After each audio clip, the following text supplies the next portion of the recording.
Hello. Today is a special day for the PS2. Turned a certain amount of years old, and I don't feel like checking.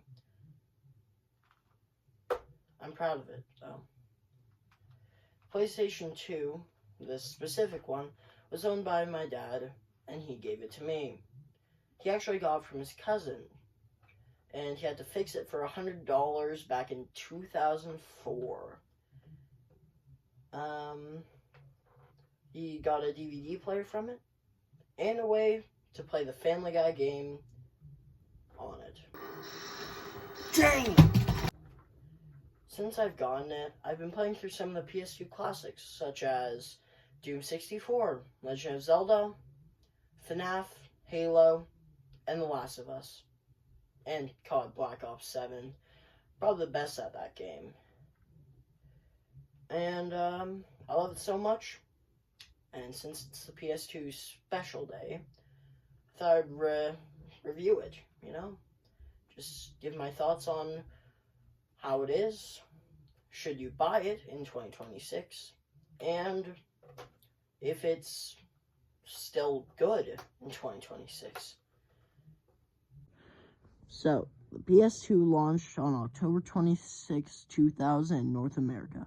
It sold 160 million copies during its lifespan, due to the fact that it was the cheapest DVD player and CD player at the time.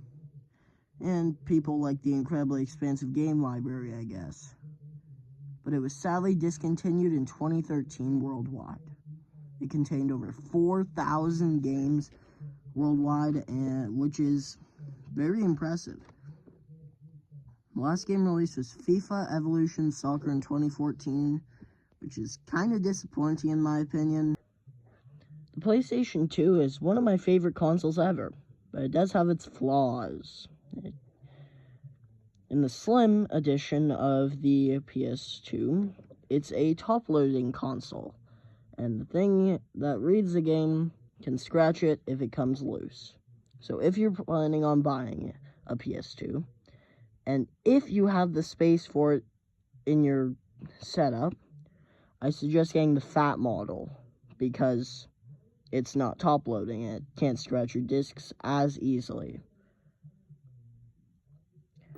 And another reason why it's kinda not as good as modern consoles is the graphics. I personally do not care about how graphics are, but I know there are a few that do. And the graphics are kind of like, they're better than PS1, in between PS3. And, some games actually kind of suck on the PlayStation, but most of them are pretty good. And,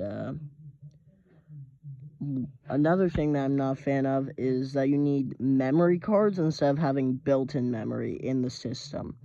I would really prefer if it was built-in.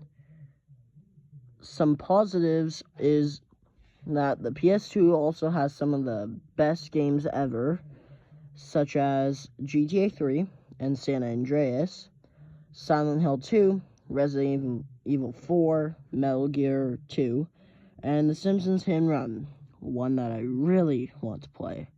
Secondly, it adds even more games to the library because you can play PS1 games too. If you just have a PS1 memory card, you can play almost every single game from the PS1.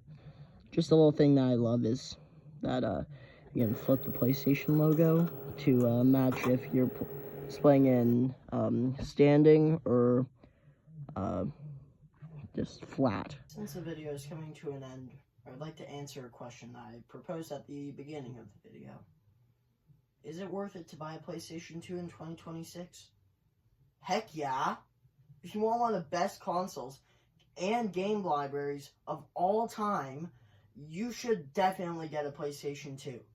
And they're usually pretty cheap on eBay too. And the games are too. Not all of them though. Yeah. And have a great day. night, whenever you're seeing this. Bye. It's kind of a send-off to the video. I'd just like to show my personal PS2 collection. You can most likely see reviews of these in the future. Not you, but most of these. Most likely you, Family Guy game.